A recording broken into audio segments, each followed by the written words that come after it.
Keyakinan adalah sia-sia kecuali dinyatakan di dalam tindakan. Dalam Yakobus 2 ayat 18 berkata, tetapi mungkin ada orang berkata, padamu ada iman dan padaku ada perbuatan.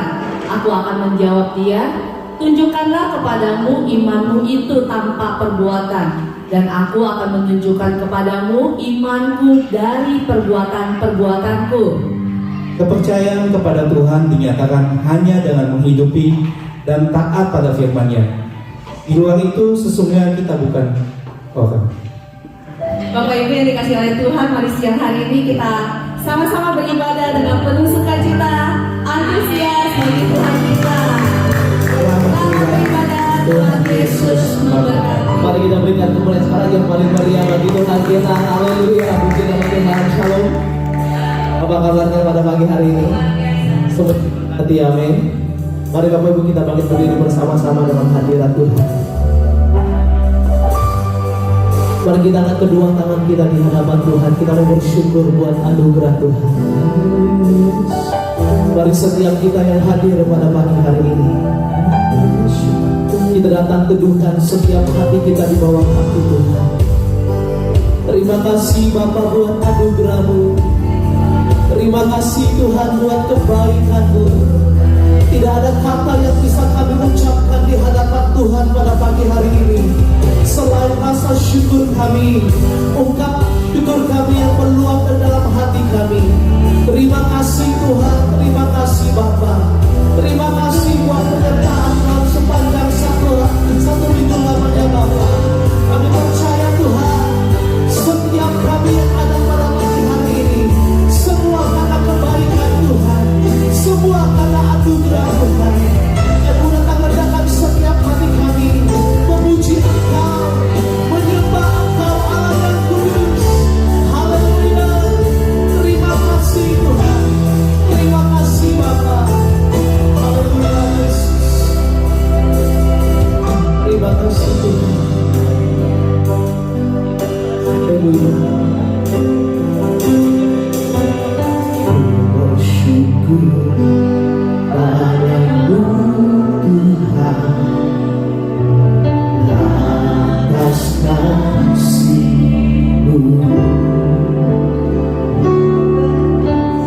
yang bermasuk bagi nama-Mu yang kudus.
gunakan waktu ini untuk menyembah Tuhan.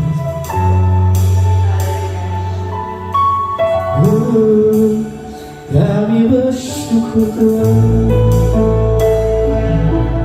kami menyembah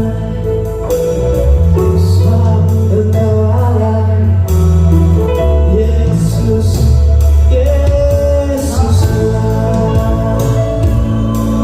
Bersyukur selalu karena kebaikan-Mu, karena kebaikan-Mu, karena kebaikan-Mu.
Jangan berdiam. Benar, setiap kami mengaku tidak ada Allah seperti Engkau. Allah yang lain mati dan tidak bangkit lagi. Tetapi Engkau Allah yang hidup, yang begitu mengasihi kami, terus sabar kepada setiap kami. Karena Engkau punya rencana yang baik, yang luar biasa, dan rencana itu kekal ya Tuhan. Kami berdoa hari ini supaya kami bisa melihat segala perkara-perkara ilahi yang Tuhan mau sampaikan melalui hamba-Mu. Hamba-Mu berdoa tidak ada kemunduran rohani, tetapi setiap anak-Mu mengalami perjalanan yang semakin maju bersama dengan Tuhan.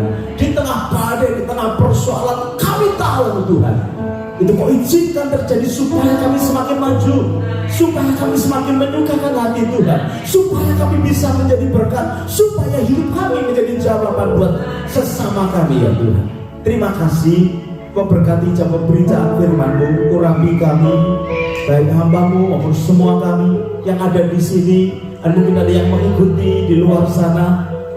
Kami mau nikmati hari-hari atau jam-jam bersama dengan Tuhan, bersekutu di dalam firman-Mu, karena firman-Mu akan memerdekakan setiap kehidupan kami. Kau pilih hati kami ya Tuhan, hati kami terbuka untuk dibentuk oleh Tuhan. Mari Roh Kudus, Kau memimpin jam pemberitaan firman Tuhan. Segala kuasa di udara yang mencoba mengalihkan perhatian kami beberapa menit ini, kami tolak di dalam nama Tuhan Yesus. Kami mau diberkati oleh Tuhan. Di dalam nama Yesus kami berdoa dan mengucap syukur. Mari semua kita berkata amin. Kasih tas satu dengan yang lain, katakan Tuhan Yesus memberkati kita sekalian. Haleluya. Berharap Bapak Ibu dalam keadaan baik pada saat ini. Kita akan melihat bagian firman Tuhan. Kita akan lanjutkan serial kita mengenai apa yang dituntut Tuhan di dalam kehidupan kita. Minggu yang lalu kita sudah belajar bersama-sama tentang bagaimana kita ini harus berlaku setia kepada Tuhan.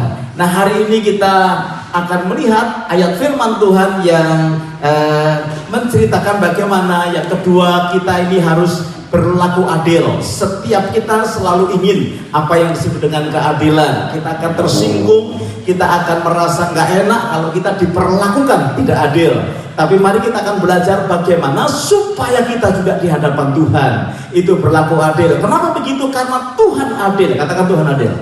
Karena Tuhan adil, Dia menuntut kita untuk berlaku adil. Dan ini sesuatu yang mandatori di dalam kehidupan kita. Kalau saudara mengerti akan hal ini, maka kita akan mengalami perubahan hidup yang luar biasa. Nah, Bapak Ibu yang dikasihi Tuhan, mari kita akan melihat bagian firman Tuhan yang akan saya ambil dari kitab 1 Samuel pasalnya yang ke-30, ayatnya yang ke-21 sampai 22 terlebih dahulu.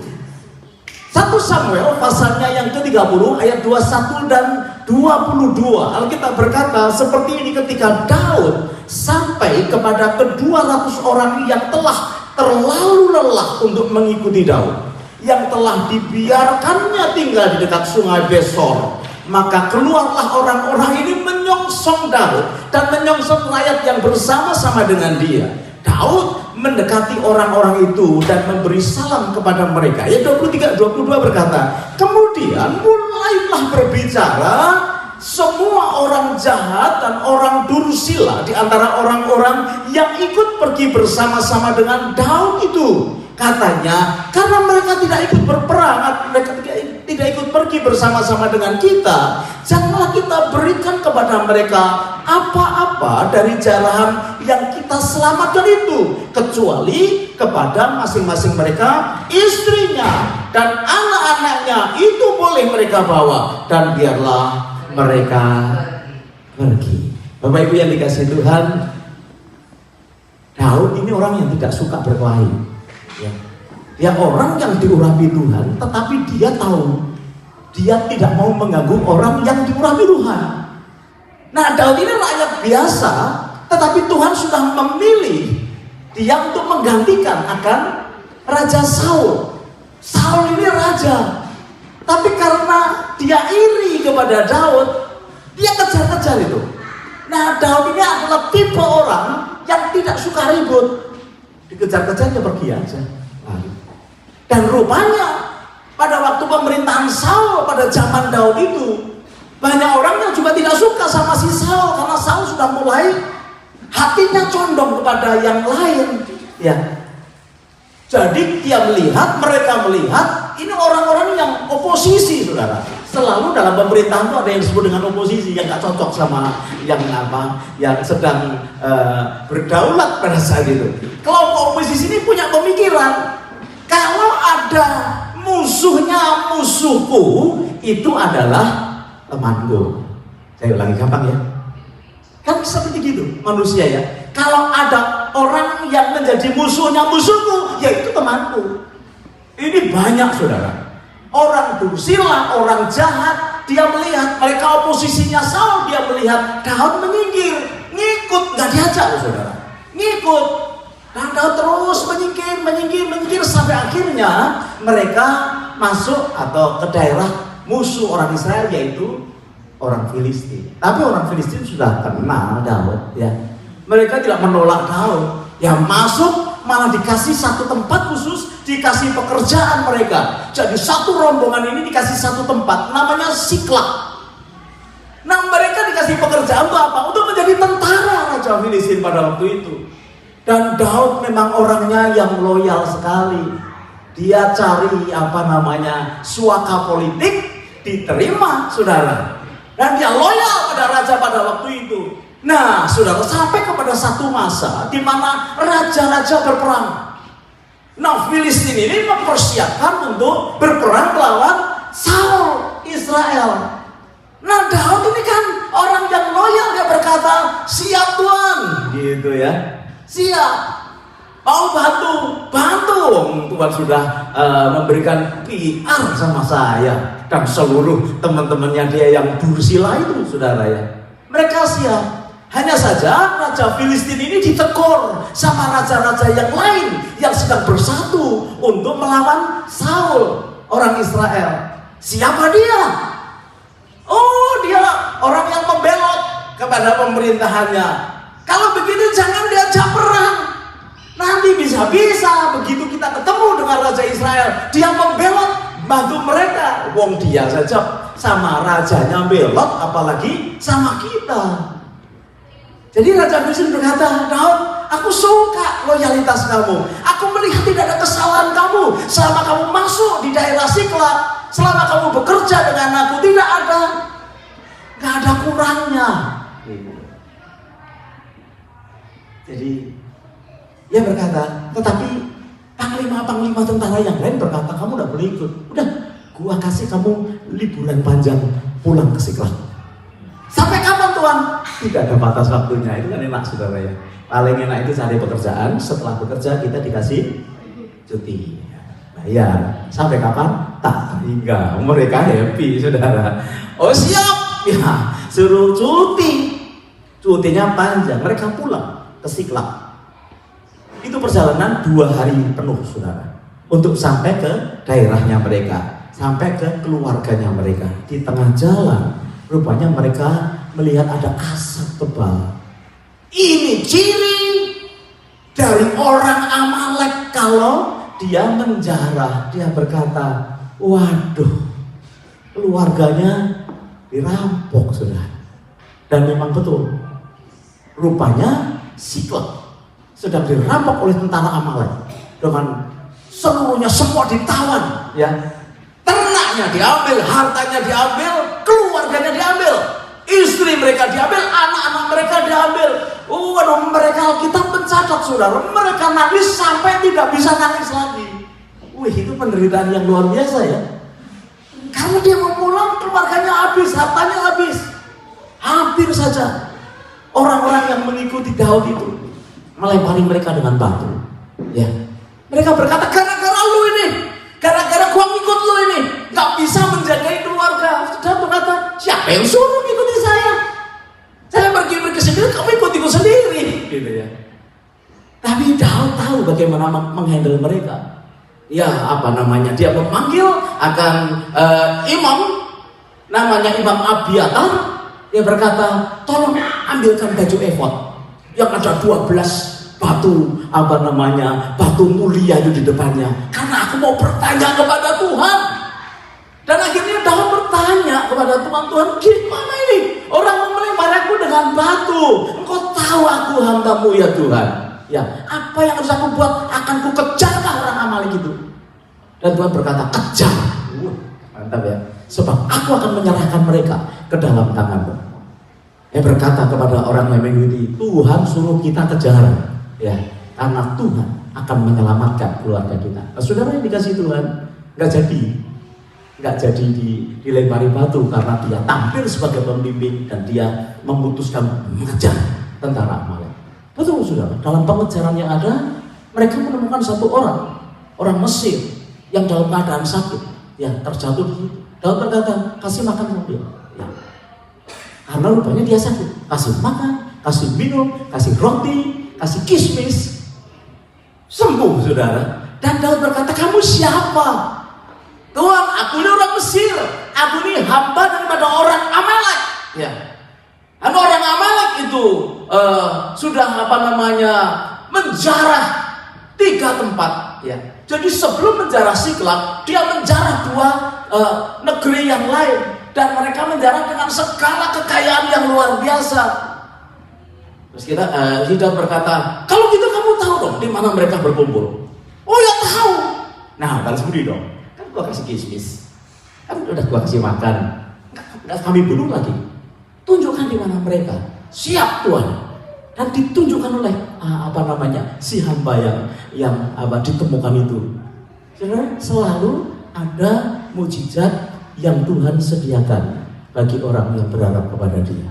Mereka nggak tahu keluarganya dibawa kemana, hartanya dibawa kemana. Tetapi bisa saja ditemukan sama orang yang tahu letak dan posisi mereka. Itu kan mujizat sudah. Bukankah itu sering terjadi dalam kehidupan kita? Ketika kita mendengar suara Tuhan dan sepertinya tidak ada sesuatu jalan keluar, mujizat di situ itu terjadi. Amin. Nah, Bapak Ibu dikasih Tuhan, sampai kepada satu tempat, rupanya mereka ada di lembah, sedang bersuka cita luar biasa karena jarahan dari 3 negeri. Luar biasa kayak. Itu teman-temannya si Daud itu yang orang Dursila itu kan, semangat sekali, sikat aja nih malam-malam, sikat aja. Mereka lagi pesta gitu, mereka melihat, gila itu istriku diciumin katanya gitu. Marah. Tetapi Daud bukan Daud kalau tidak punya strategi. Dia berkata, tunggu dulu, Yahudi itu strateginya luar biasa. Ya, pesawat tempur yang paling hebat buatan siapa Pak Yon? Anak jago strategi. Ya, nah saudara dan saya itu kan Yahudi rohani loh. Ya, kita ini sebetulnya ada darah strateginya, saudara. Kalau saudara punya cukup perenungan dengan Tuhan, dia akan berikan sesuatu strategi kehidupan yang luar biasa. Dan terkata, jangan sekarang, besok pagi kita sikat gitu ya. Saudara yang dikasih Tuhan benar ya. Karena Daud tahu apa yang harus dia buat bersama dengan Tuhan. Paginya saudara, Alkitab mencatat mereka bertempur dari subuh sampai maghrib. Dari subuh sampai maghrib. Katakan bersama dengan saya. Dari subuh 12 jam gila. Tempur habis-habisan. Dan tentara Amalek ketakutan. Mereka semua diajar habis. Ada orang yang tahu nih Daud ngamuk ya, 400 pemuda lari saudara. Nggak dikejar sih. Yang tidak lari dihabisin semua. Dan Alkitab mencatat mereka memenangkan pertempuran. Tidak ada satupun yang hilang dari milik mereka. Hartanya tidak ada yang hilang, istrinya, anaknya tidak ada yang mati, satu pun tidak ada. Semua ditambah 2 jarahan dari 2 negeri yang diambil sebelumnya. Jadi itu betul-betul lotre saudara ya, langsung dapat. Itu Alkitab mencatat sebagai jarahan Daud. Ya. Tetapi dalam perjalanan menuju ke tempat itu, waktu mengejar, rupanya mereka bertemu dengan sungai yang namanya Sungai Basor. Ya. Ada 200 orang nggak bisa lanjut lagi. Karena mungkin ketakutan, karena mungkin tidak bisa berenang, dia berkata, kami nggak bisa menyeberang. Daud tenang aja, dia berkata, yang tidak bisa menyeberang, tinggal berjaga-jaga. Gitu ya. Akhirnya Alkitab berkata 400 orang bisa menyeberang bersama dengan Daud. Tetapi setelah menyeberang Sungai Basor, 200 lagi diare, disentri, sakit perut, masuk angin, tidak bisa melanjutkan perjalanan saudara. Karena tidak mampu, kecapean. Daud berkata, nggak apa-apa, yang masih kuat bersama dengan saya. Alkitab mencatat ada 200 tentara yang terus mengejar orang-orang Amalek. Jadi kira-kira berapa tentaranya? 600 orang Dursila, orang jahat, oposisi, ya, banyak masalah. Mereka kumpul di satu gua namanya Gua Adulam. Jadi Daud pemimpin orang-orang Dursila, orang yang dikejar-kejar hutang, orang yang perampok, pencuri, saudara ya. Ini kumpul semua memusuhi Saul pada waktu itu. Nah di sisi yang lain, Saul tahu masa-masa perangnya dan dia berkata, waduh ini repot nih, Samuel sudah mati, apakah aku harus berperang? Sampai dia mencari tahu, Tuhan tidak berbicara kepada mereka. Akhirnya dia menemui seorang petunung dari Enkor ya. Saudara dikasih Tuhan, rupanya Tuhan berkata, kamu akan kalah. Di sisi yang lain sudah merinding saudara ya, tapi di sisi ini seru sekali. Akhirnya mereka memenangkan akan peperangan yang ada dari subuh sampai maghrib. Siapa yang jago berkelahi? Dulu itu kalau suka geng-gengan saudara, kalau berkelahi itu tidak lebih daripada 10-15 menit. Kalau berkelahinya lama sampai setengah jam, semua sudah menggabung. Nggak usah berkelahi. Badminton, ini jago badminton kita di sini. Ya. Kalau badminton berapa lama Mas Zori bisa buat? Dia lagi main badminton. Berapa kuat badminton? 1 jam, 2 jam? 2 jam. Kalau dipaksa 3 jam kuat nggak? 3 jam, 2 jam nggak? Nggak usah perang gitu, badminton saja dari subuh sampai maghrib, bisa nggak? Wah, kerja berapa jam kerja? Kita normalnya dipaksa 12 jam kuat nggak? Kerja 12 jam kuat ya. Tapi setelah 12 jam ini nggak kuat gitu ya. Kalau sampai mereka kuat itu ada peraturan yang luar biasa. Nah saudara yang dikasih Tuhan, pada waktu mereka mendapatkan jarahan, Daud pulang. Nah sebelum pulang sampai ke Siklag lagi, kan ketemu tuh 200 orang yang setelah menyeberang sungai Basor itu. Mereka berkata, "Oi!" gitu ya. Wah, mereka bangun dan berkata, "Oi, penuh dengan sukacita. Hore, menang semua." Wah, jarannya begitu banyak. Tiba-tiba 200 yang menyertai dia berperang berkata, "Bos, jangan bagi-bagi, Bos. Enak aja. Anak boleh pulangin, istri boleh pulangin, harta mereka pulangin, tapi jarahan jangan dong, Bos." Kan kita yang perang, mosok kita yang perang, yang berdarah-darah, begitu menang mereka dibagi. Yang di seberang sana mereka melihat, "Hoi!" Mereka melihat jarahan yang banyak berkata, "Hoi, haleluya!" Katanya begitu, saudara ya. Apalagi yang itu bos benci ya sama mereka. Itu cuma gaya doang, nyebrang aja nggak bisa, berenang aja nggak bisa, nggak ada keinginan, cuma mulut doang. Bos, anaknya dibalikin, istrinya dibalikin, hartanya dibalikin, tapi jarahan jangan, Bos. Biasa ya saudara yang dikasih Tuhan. Tapi Daud bukan Daud kalau dia tidak tahu hatinya Tuhan. Saudara yang dikasih Tuhan,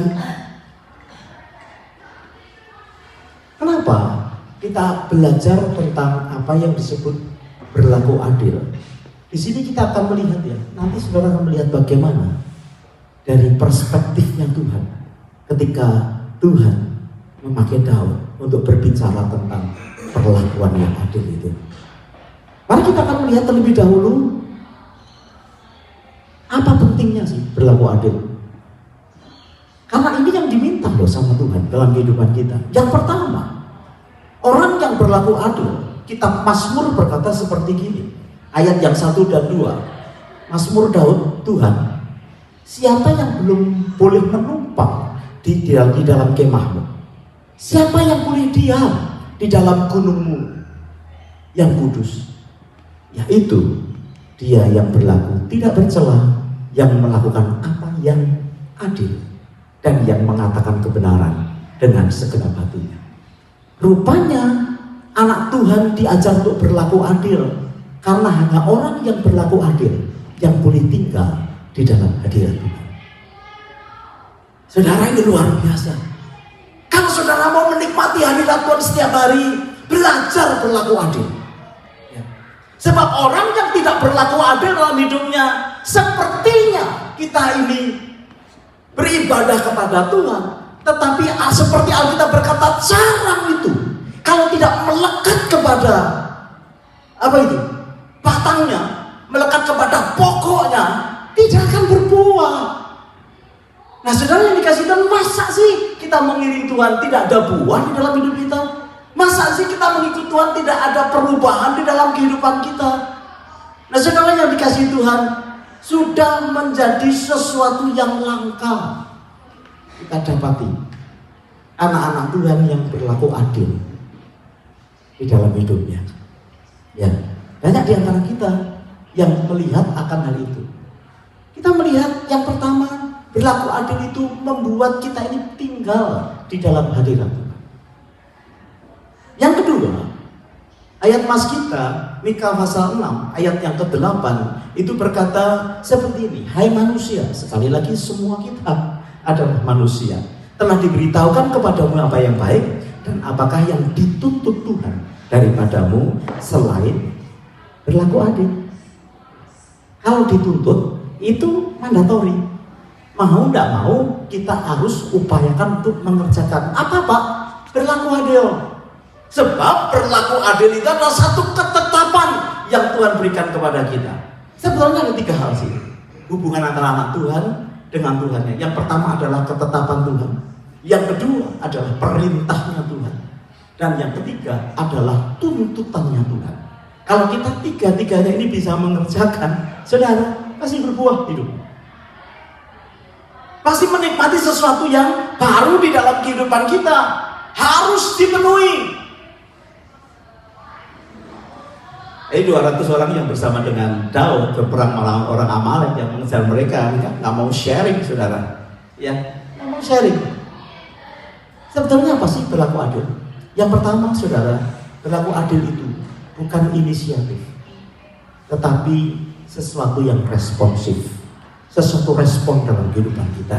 Berlaku adil itu dimulai dari sikap, ya, kemudian tindakan yang kita lakukan. Inisiatif. Kalau saudara berkata begini, aku mau berlaku adil kalau dunia adil kepadaku, aku mau berlaku adil kalau orang lain adil kepadaku, saudara tidak akan pernah bisa berlaku adil. Karena bukan respon. Berlaku adil itu adalah inisiatif. Ya.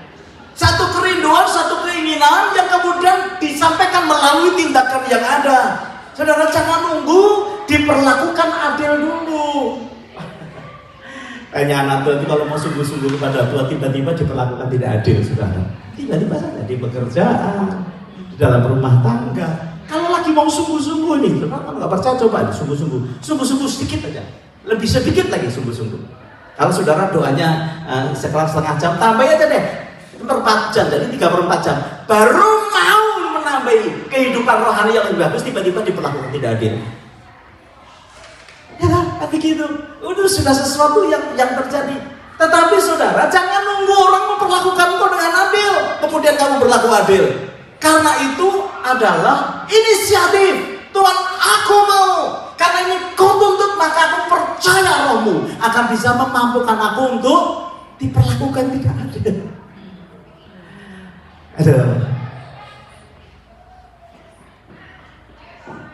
Saya itu dulu senangnya luar biasa karena dapat scholarship sekolah, saudara. Dapat scholarship sekolah di Amerika lagi. Orang desa pergi di Amerika. Saya pacaran 4 tahun dengan bekas pacar saya ini, saudara ya. Ya pokoknya gua pergi dah. Pokoknya gua pergi. Ini kesempatan, ya dong. Kalau mau kita kawin dulu, kemudian saya pergi. Dia tanya, sampai kapan? Nggak tahu. Yang penting Amerika. Saudara, siapa yang mau membiayai saya pergi ke luar negeri? Siapa yang mau membiayai sekolah? Ini kesempatan ada di depan mata. Saya berdoa, Tuhan, benerkah ini? Ya bener lah. Tinggal pilihanmu saja. Ya bener lah. Dorongan untuk pergi ke luar negeri jauh lebih kuat, saudara, daripada nungguin pacar, saudara. Udah, kita nikah dulu dah. Sebab kalau kita tidak nikah bisa-bisa saya kecantol sama bule. Saya bisa sedikit. Ini saya dramatisir sedikit ya. Terus dia berkata begini, ya. Akhirnya kami menikah secara secara notaris. Kemudian saya pergi berangkat. Saya nggak mikir lah, pokoknya luar negeri dulu, babat alas dulu sampai kapan tidak tahu. Gitu. Yang penting masuk dulu. Tapi betul-betul tidak enak, saudara. 4 tahun pacaran, ya. Kemudian saya tinggal naik pesawat jauh lagi. Di atas pesawat itu saya terdiam saja, seperti hatinya itu putus, Mas. Kenapa aku dekat kayak begini ya? Nah itu betul sudah, itu laki-laki kan ada pride sih, udah kuat-kuatin, tapi sebetulnya nggak kuat, sudah. Nggak kuat. Setiap malam melihatin bintang begitu, aduh. Dan tambah gak enak lagi ketika saya lihat istri saya semakin hari semakin kurus. Ini dramatisasi lagi, makin hari semakin kurus.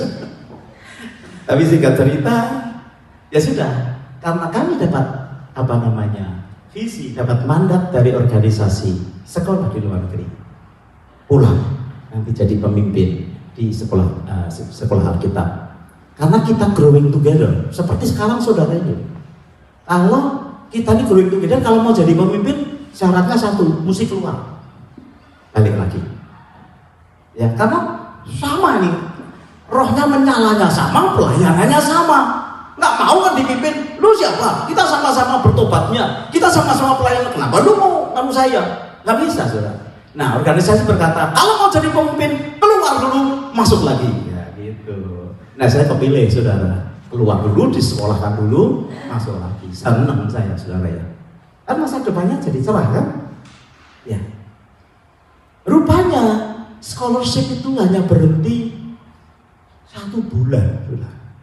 Jadi dari organisasi setelah 1 bulan, karena sekolah yang memberikan scholarship untuk tuition, organisasi memberikan scholarship untuk hidupnya, makan dan lain sebagainya. Baru 1 bulan mereka kirim surat, maaf, kami tidak bisa melanjutkan scholarship lagi.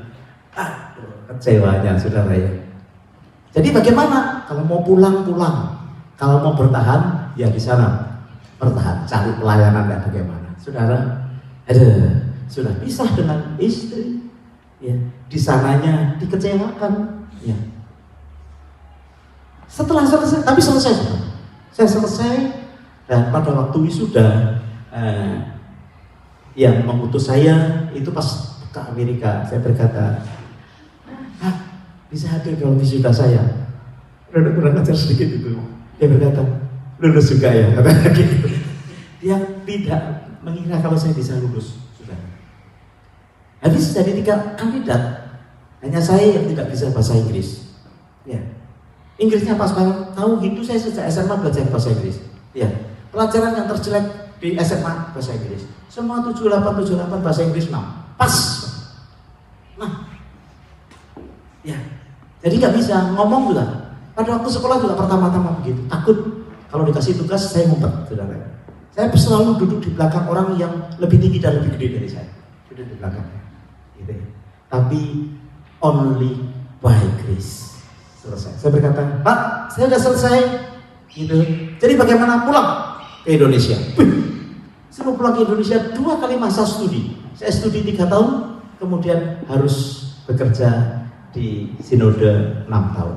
Bapak Ibu dikasih Tuhan, sampai kita kembali ke Indonesia dengan cucuran air mata karena kita sudah ada jemaat di sana, nggak tahu prosesnya yang begitu baik, nggak bisa berbuat apa-apa. Kita berkata kepada jemaat, ya sudah, silahkan bertumbuh dalam anugerah Tuhan, ya tahu orang-orang sudah disiapkan, kita pulang, saudara. Sudah tahu, sampai di Indonesia diperlakukan tidak adil. Kita tunggu pelayanannya mana? Kita tunggu ngajarnya mana? Dia berkata, sudah penuh. Di gereja pelayan Tuhan sudah penuh. Ditambah lagi ketika didoakan ada orang bernubuat, spirit of rejection. Kami ikat di dalam nama. Loh, siapa yang reject? Rejection itu kan artinya penolakan. Siapa yang nolak? Udah sampai Indonesia. Diperlakukan tidak adil. Ya, hanya karena jabatan dan lain sebagainya. Gitu ya. Seringkali terjadi di dalam pelayanan. Kadang kita juga tidak sadar ya, memperlakukan sesuatu yang tidak adil kepada pelayan Tuhan, kepada jemaat. Kadang kita tidak sadar. Tetapi belajar sudah mengerti bahwa itu diizinkan Tuhan terjadi dalam hidup kita. Ya, bisa saja saya berlaku tidak adil kepada teman-teman. Ya, yang itu kalau ulang tahun rumahnya didatangi, kalau saya yang datang ke rumah bapak, nggak adil ya. Saya selalu berkata kepada ibu, kepada teman-teman, pokoknya kalau mau melakukan sesuatu pada jemaat mesti rata loh ya, mesti rata gitu ya. Ya ada orang yang hatinya besar, tapi ada hatinya kecil gitu. Nggak diperhatikan, melihat orang lain, itu nggak adil, itu nggak adil. Bisa terjadi, tapi kita belajar hari ini. Ketidakadilan yang terjadi di dalam hidup kita itu ada di dalam rancangan Tuhan yang luar biasa. Itu sebabnya Tuhan berkata, coba berlaku adil, itu yang kutuntut tuh buat kamu. Karena bisa jadi berkat. Kalau kita tahu bagaimana kita berlaku adil, kita bisa jadi berkat. Bapak Ibu yang dikasihi Tuhan. Nah, kita melihat itu dimulai dari sikap hati kita yang kemudian dilakukan menjadi satu tindakan. Ya.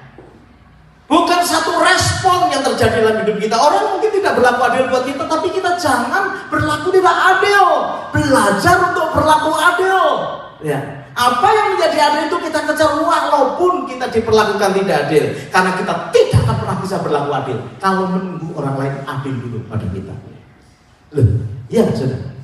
Nah, hal yang kedua, kalau kita belajar soal berlaku adil itu ukurannya bukan ukuran dunia ini, bukan ukuran budaya, tetapi ukurannya adalah ukuran surga. Nah, ini yang menarik saudara. Bagaimana saudara bisa dianggap Tuhan berlaku adil itu sesuai dengan kacamatanya Tuhan. Sering terjadi kasus kan? Kalau di dalam rumah tangga, ya, kita ini punya mama yang kita supply terus keuangan yang ada. Kita supply pada masa tuanya. Tetapi aneh, mama itu selalu ke rumah cici atau ke rumah kakak yang pada dasarnya males, tidak mau kerja, sehingga morotin uangnya mama terus. Ada enggak kasus begini dalam rumah tangga? Atau mama ini selalu pergi ke rumah adik yang nggak mau kerja, yang males main game aja, dan mama itu kasih uang yang kita kasih kepada mereka. Mama nggak pakai, papa nggak pakai, karena dikasihkan kepada saudara kita. Bapak Ibu yang dikasih Tuhan, yang namanya keluarga itu ada orang tua dan ada anak. Anak itu kalau 3, satu adalah kita, satu adalah kakak kita, satu adalah adik kita. Perhatikan, di dalam hubungan rumah tangga yang bahagia, hubungan orang tua dengan pribadi anak bukan urusan kita. Pribadi lepas pribadi. Jangan kita memberi kepada orang tua, tetapi kita kontrol uangnya jangan dipakai buat kakak dong. Uangnya jangan dipakai buat adik dong. Buat mama ini, buat beli bakso, buat beli soto. 1 bulan kita kasih 5 juta, suruh beli soto, bisa berenang saudara. Nah, mama itu biasanya saudara, dia lebih dekat kepada anaknya yang susah. Saya juga heran. Dia mana-mana gitu. Ya. Nanti kalau saudara jadi mama, punya anak, anakmu yang satu sukses, yang satu susah, nggak tahu mau menghabiskan hidupnya dengan yang susah. Nah, saudara yang dikasihi Tuhan, ini ukuran surga yang harus dihadapkan. Dan seringkali kita merasa bahwa ini nggak adil. Kenapa begitu? Aku yang kerja keras mirip dengan 200 pengikut Daud itu. Kita yang babak belur dari pagi sampai sore ngos-ngosan. Sekarang mereka haleluya, shalom, jangan dikasih bos. Enak aja. Kita yang belum kabel. Bapak ini semua diberkati sama enggak dong, gua yang double portion dong. Pakai ukurannya surga. Ini Tuhan luar biasa. Kalau saya ngomong soal adil ya, apakah saudara termasuk orang yang adil? Ya, saudara yang berdosa, saudara yang berbuat jahat, yang disalib Tuhan Yesus. Loh, Tuhan Yesus salah apa? Dia taat sampai di atas salib karena saudara dan saya. Dia nggak berkata, lu nggak adil banget, kenapa saya yang harus? Saudara mau mencoba untuk disalib? Kena jarum aja sakit. Saya tiap hari cek darah saudara. Jarum kecil ya, supaya mengeluarkan darah dari tangan saya. Kadang saya agak males tuh berkata, udah cek belum? Saya diem aja kalau sakit. Ini dipaku saudara. Dan saya berkata, itu gila lo yang salah, gua yang disalib, nggak adil lo. Udah di sini aja kita udah stop saudara ya. Kita didapati tidak adil. Tapi Tuhan Yesus tidak berkata itu. Dia itu adalah contoh yang luar biasa di dalam keadilan yang luar biasa buat hidup kita. Taat sampai mati walaupun yang salah bukan dia. Kalau saudara diperlakukan tidak adil, ingat Tuhan Yesus tuh. Oh iya, udahlah ada contohnya.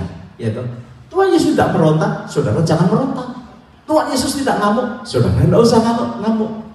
Tapi Pak, nggak usah pakai tapi. Taat itu apa?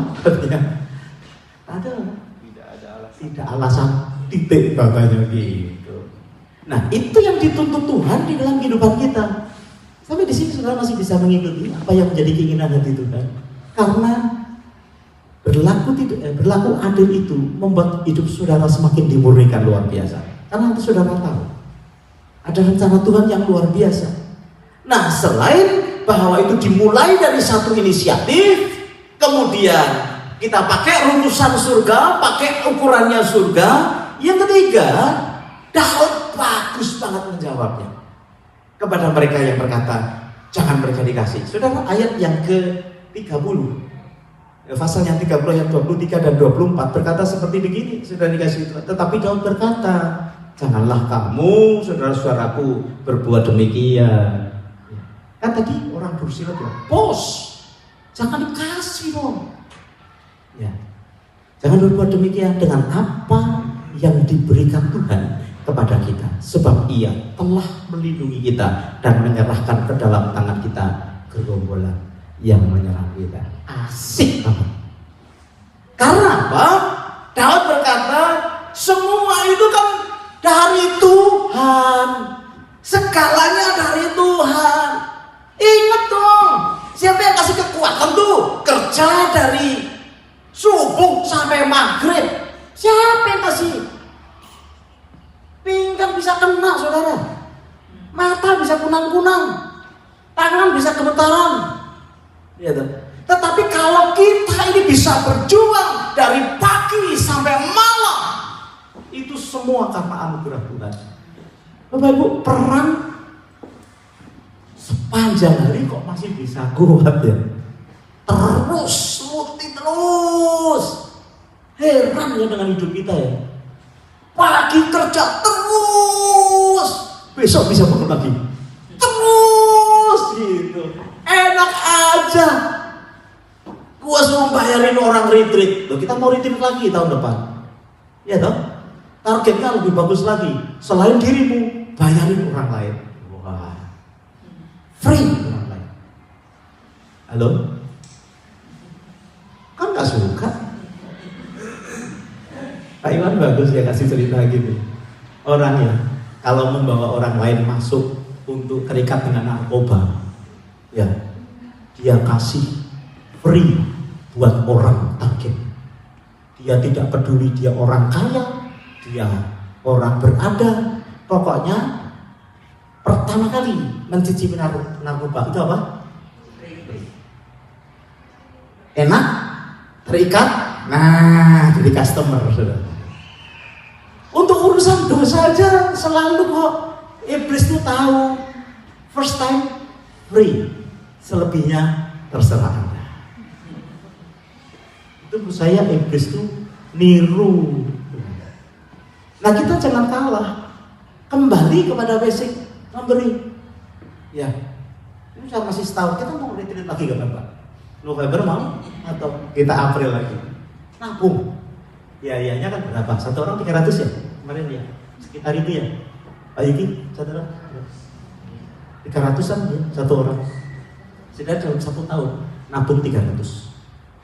Bukan untuk saudara, untuk orang yang mau dikasih free. Wih, asik ya. Saudara wajahnya kayak gak suka gitu. Karena dikasih jalan keluar kok.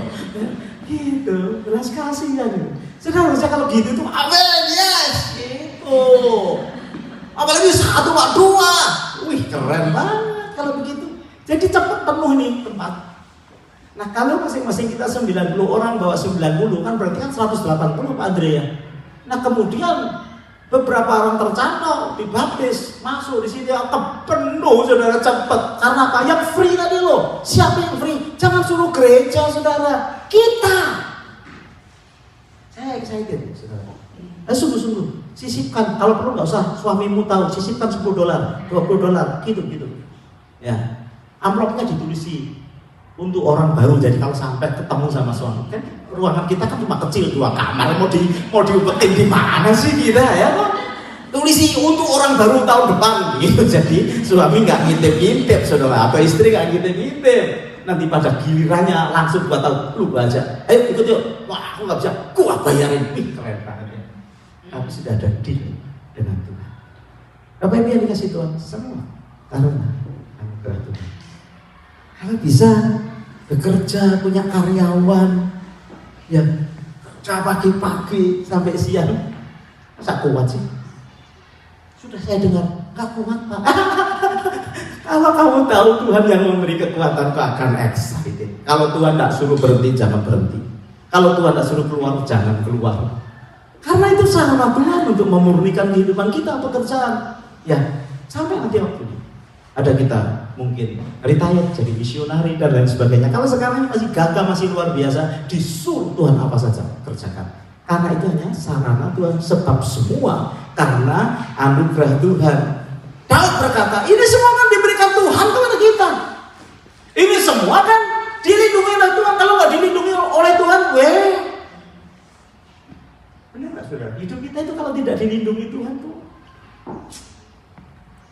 hidup di Australia nggak gampang. Ya. Kalau tidak dilindungi Tuhan, saudara. Saya itu sering dengar cerita-cerita sopir dibully sama orang, gitu ya. Saya kan driving every day. Sekarang drivingnya kadang mulai pagi lagi, masih gelap gulita. Ya, itu kalau ada penumpang tiba-tiba ngasih ngasih tali di leher saya salahkan semua. Ngapain ngapain dipertahankan? Give it your car, saya kasih, bukan mobil saya. Give it your money, saya kasih, nggak ada uangnya, itu. Dan dikasih Tuhan, kalau tidak dipelihara oleh Tuhan, kalau tidak dilindungi oleh Tuhan, waduh, kadang saya itu ngantuk gitu ya. Itu kalau tidak dilindungi oleh Tuhan, meleng sedikit aja kecepatan 80 km kan bisa wush gitu ya. Makanya setiap pagi saya berdoa sama istri saya, jauhkan dari segala mara bahaya kecelakaan. Istri saya juga hal yang sama, bekerja. Ya, dia berkata kadang itu Pak, sopirnya forklift itu ngawur, ngebut gitu. Gitu. Hati-hati Mas, saya berkata gitu ya. Kalau tidak dilindungi Tuhan, masa kita kuat sih? Kalau tidak ditolong Tuhan, masa kita kuat sih? Dikasih batok saja kita sudah nggak bisa kerja, saudara. Bisa sih, tapi nggak boleh kan? Coba. Orang semua melihat. Dua kali panggilkan satpam, saudara. Ulang. Nggak bisa kan? Kalau kita tidak ditolong Tuhan, kalau kita tidak dilindungi Tuhan, kita nggak bisa. Katakan bersama dengan saya. Kalau kita tidak ditolong Tuhan, kalau kita tidak dilindungi Tuhan, amin. Nggak bisa. Itu sebabnya Tuhan berkata jangan begitu kawan. Ya. Kita harus bagi semua. Wah, luar biasa. Perhatikan ayat terakhir ya. Dia berkata kekuatan kita dari mana? Orang cuma 200, 600 saja, yang 200 mengkok di belakang. Baru nyebrang diare. Kencing-kencing. Tinggal 200, kakak bukan Tuhan siapa? Tentara Amalek yang sudah mengalahkan 2 negeri yang lain. Siapa? Nggak tahu sih ya. Mungkin pada waktu dia mengayunkan pedang, ada 5 yang mati. Gitu ya. Kalau tentara Amaleknya, kena dirinya sendiri, putus kepalanya. Ya kan? Kalau bukan Tuhan siapa? Kita ini mengalami kemenangan, kita ini profit, kita ini diberkati, kita bisa beli rumah, kita bisa beli mobil. Itu karena, kalau bukan karena Tuhan siapa? Ya ampun. Di Indonesia dikejar-kejar hutang, maka lari ke Australia. Saya temukan banyak orang lari ke Sydney karena dikejar-kejar hutang ke sana.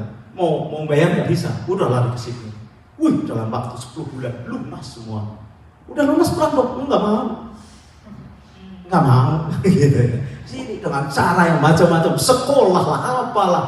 Kenapa saudara? Karena kita melihat loh, Tuhan itu melindungi kita. Wih, dikumpulkan di tempat ini. Bersyukur. Ya, makanya kalau dalam persoalan jangan meninggalkan komunitas supaya dibangkitkan lagi. Nah, ayat terakhir, ayat yang ke-25 sampai ayatnya yang ke-31 dikatakan seperti begini. Dan demikianlah halnya sejak hari itu dan seterusnya, hal itu ditentukan menjadi ketetapan dan peraturan bagi orang Israel sampai sekarang. Berlaku adil itu ditetapkan jadi satu peraturan. Kalau kita lihat hikmat yang Tuhan beri kepada Daud, ketika Daud sampai ke Siklag, ya, setelah ketemu dengan 200 orang lagi, mereka nyebrang balik, ketemu dengan 200 lagi, 600, dia kembali ke Siklag, tempat di mana mereka diberi izin untuk tinggal. Dikirimkannya sebagian dari jaran itu kepada tua-tua di Yehuda. Tua-tua di Yehuda ngapain? Ini kalau dimasukkan di dalam account bank, ya, itu kira-kira jarahannya dibagi paling tidak kepada 15 account bank. Padahal yang peran cuma satu account bank 200 orang loh. Tapi jarahannya yang disebut jarahan Daud dibagi-bagi kepada orang-orang yang lain. Kita berkata kepada tua-tua di Yehuda, kepada teman-temannya. Wah, teman-temannya dapat. Makanya kalau ada angpau, ada gantau itu jangan lupa. Ongkos dengar lah, ongkos dengar. Ongkos mendoakan, saya suka gitu. Nah, ada orang gitu. Ongkos dengar, ongkos nganter, cipratan semua. Bahasa Indonesia apa Pak? Saweran. Dapat saweran.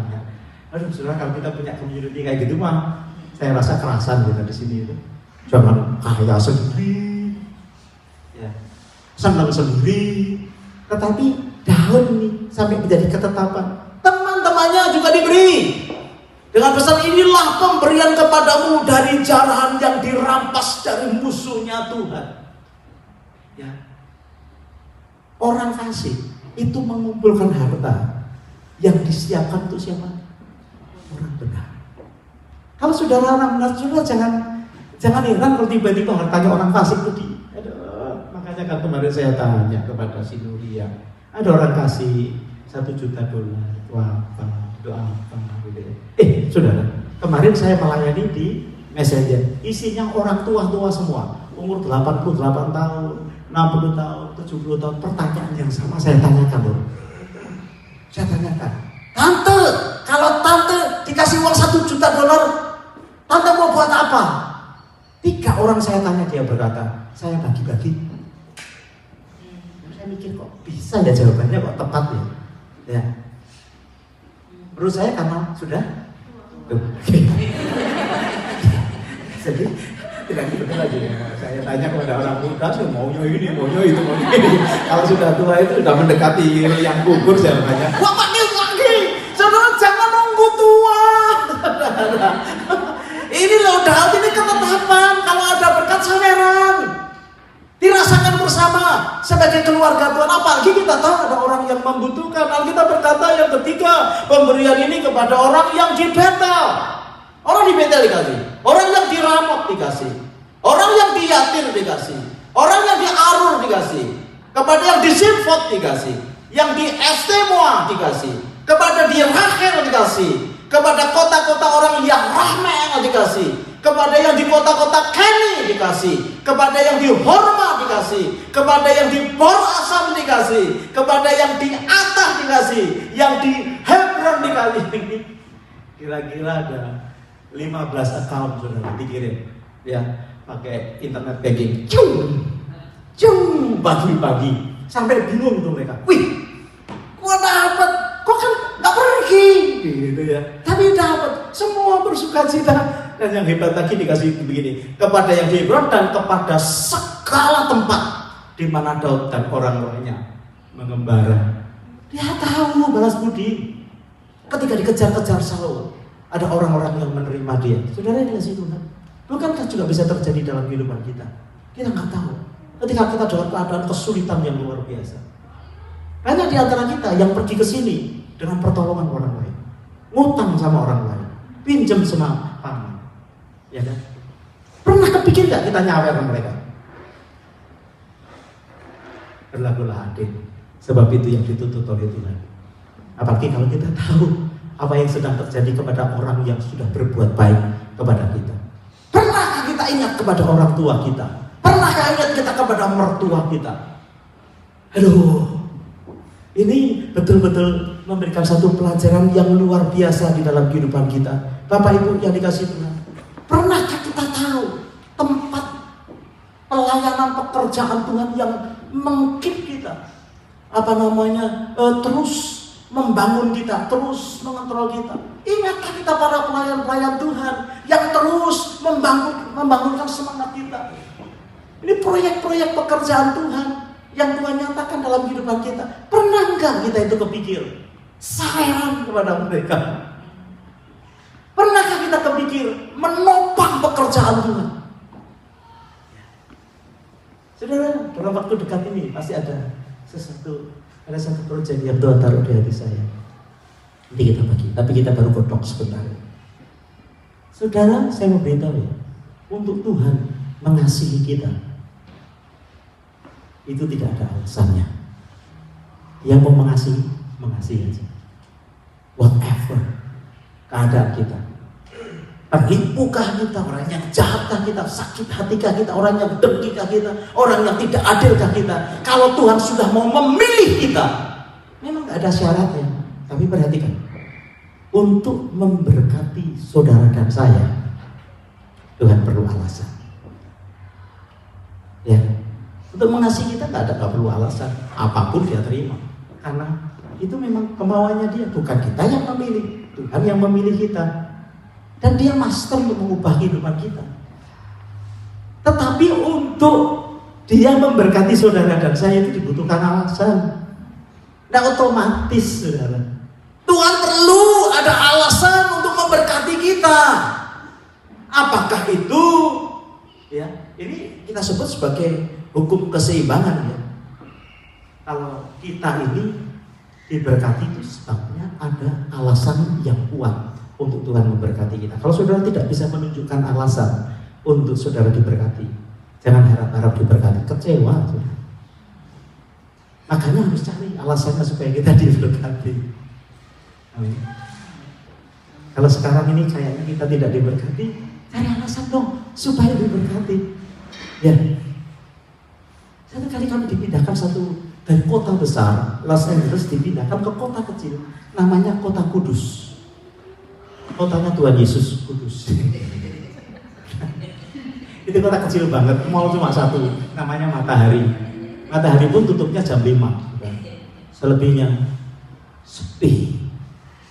Aduh, gimana nih ya? Saya sama istri, gimana nih? 6 tahun di Kota Kudus. Harus janjiannya gitu, tanda tangannya gitu.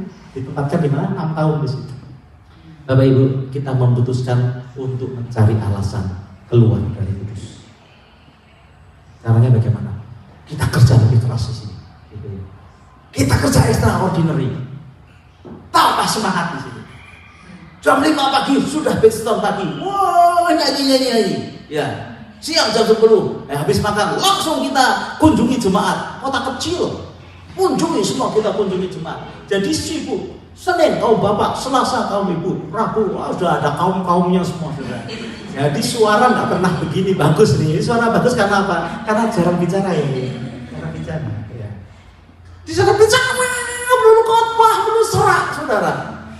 Tapi dari 6 tahun direview sama Tuhan, jadi 8 bulan, boom, disobek surat tangannya, balik lagi ke Amerika. Sekarang ke Sydney. Harus ada alasannya, saudara. Ya, saya tahu sih Tuhan itu sumber dari kehidupan yang ada. Seorang nenek kemarin cerita, ya, di persekutuan itu ya, kalau jam bersaksi, semua bersaksi. Saya ini persekutuan bagus banget ya, nggak ada yang tidak punya cerita. Ya udah tua, saudara. Wah, banyak cerita. Saya pahami. Ibadahnya 2 jam, Pak Iwan. Ibadahnya 2 jam. Saya mesti khotbah berapa lama? Khotbah 30 menit. Nah sisanya, semua bersaksi. Kita kalau di sini, ada yang mau bersaksi, semua tunduk kepala semua. Lihat.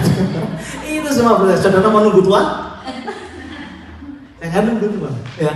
Kalau ditanya mau bersaksi, langsung. Karena semua ada kesaksian yang indah. Dia bersaksi begini, saya ini punya anak 4, Pak.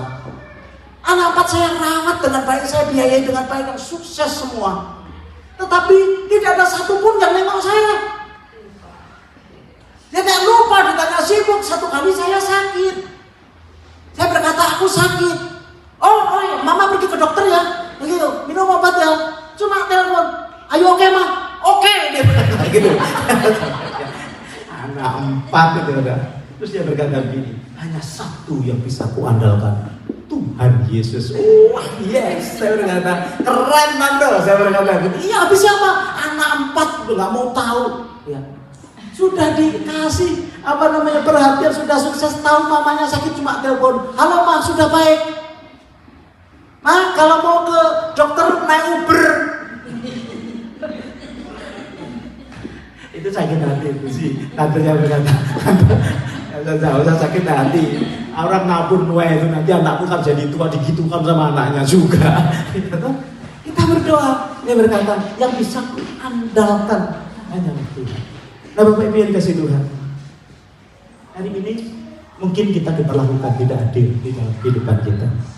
Ayo kita menjadi orang-orang yang bisa dipercaya oleh Tuhan, bisa diandalkan kepada Tuhan, ya, sehingga Tuhan itu boleh mempercayakan segala sesuatu yang indah di dalam kehidupan kita. Tuhan butuh orang-orang yang bisa dipercaya. Amin. Saya selesai. Mari kita akan berdoa bersama-sama. Haleluya. Ya Ramasya kaya nama Tuhan. Haleluya.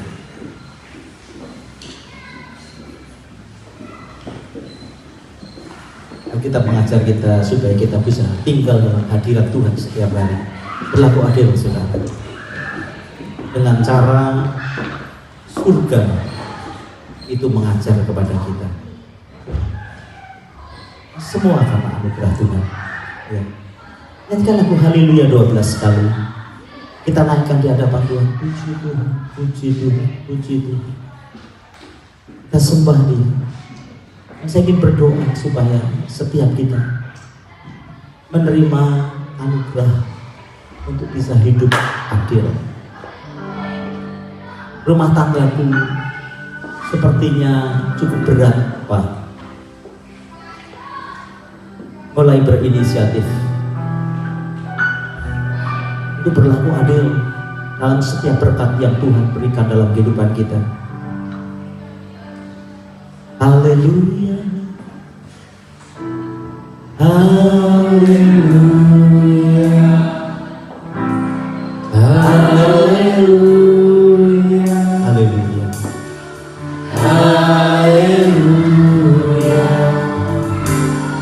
haleluya,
diperlakukan tidak adil oleh lingkungan, tapi tetap belajarlah untuk hidup adil dengan cara menembus surga.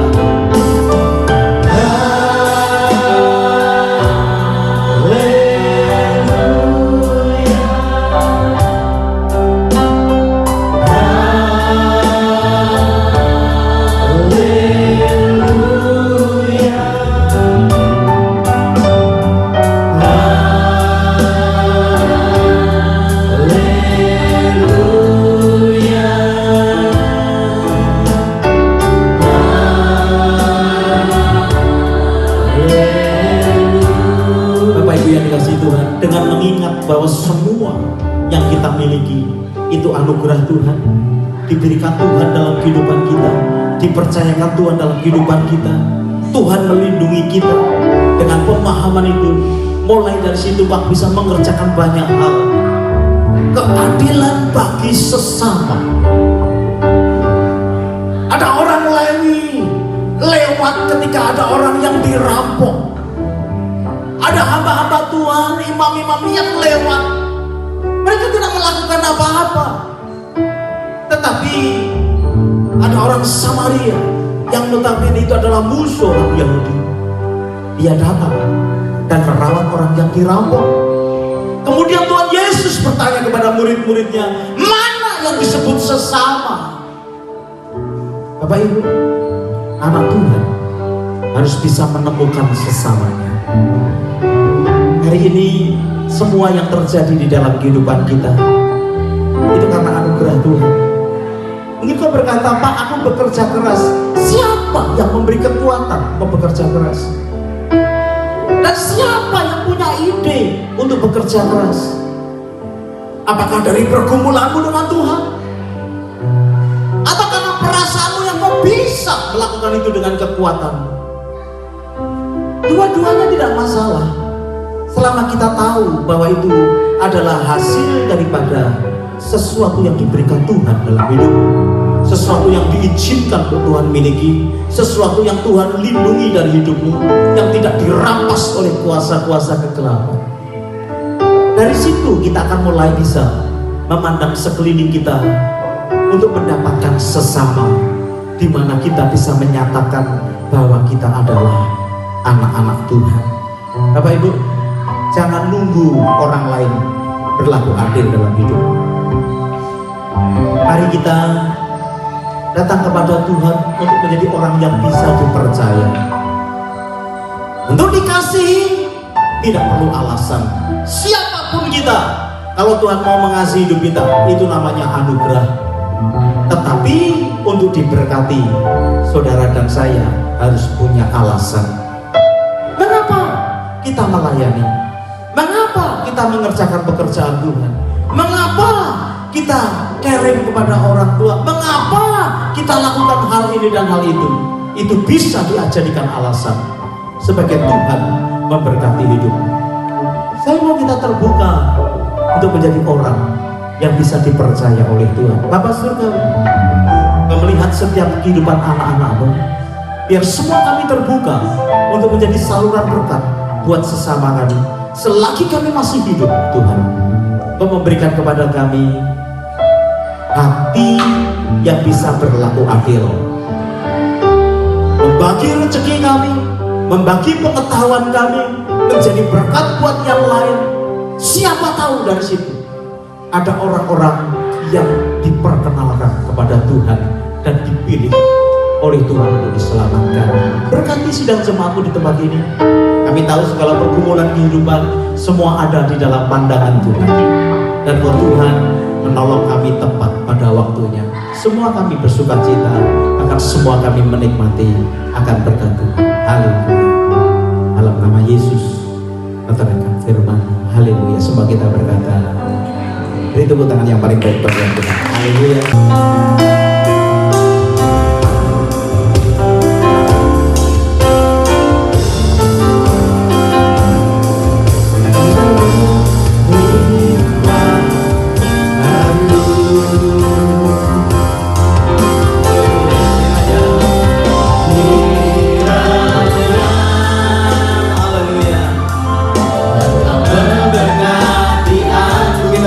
Bersama ya, dengan selama ibadah yang ada. Haleluya.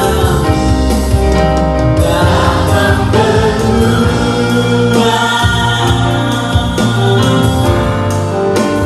daerahku. Amin. Haleluya. Dan kiranya aku menyertai aku dan melindungi aku.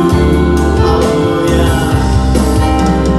Daripada malapetaka. Amin. Sehingga kesakitan tidak menimpa aku. Mari kita angkat kita di hadapan Tuhan. Bapak Ibu, kita selesai dengan ibadah yang ada, yang di sini maupun yang ada di luar sana yang mengikuti acara ini. Kita berpisah satu dengan yang lain dengan membawa berkat yang besar dari Allah Bapa, cinta kasih dari Tuhan kita Yesus Kristus, dan persekutuannya di dalam Roh Kudus menyertai Bapak Ibu Saudara sekalian sekarang bahkan sampai selama-lamanya. Semua kita berkata,